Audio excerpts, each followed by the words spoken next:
देवानं दिलंय त्यातलं थोडंसं इतरांनाही देऊन पाहावं. देव होतानाही आलं तरी थोडंसं माणूस होऊन माणसासाठी जगता आलं पाहिजे. नात्यांची किंमत. ज्या व्यक्तीला तुमच्यातील नात्याची किंमत नाही अशा व्यक्तीला पूर्ण आदराने सोडून दिलं पाहिजे. विश्वास ठेवा, तिथे तुमची इज्जत कायम राहील आणि एक दिवस त्या व्यक्तीला तुमचं त्यांच्या आयुष्यात नसण्याची कमतरता ही जाणवेलच.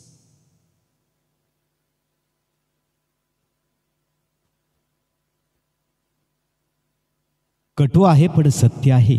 एक वेळ आपल्याकडे जवळची व्यक्ती नसेल तर त्रास होत नाही, पण असून सुद्धा नसल्यासारखी वागत असेल तर त्याचा मात्र खूप त्रास होत असतो.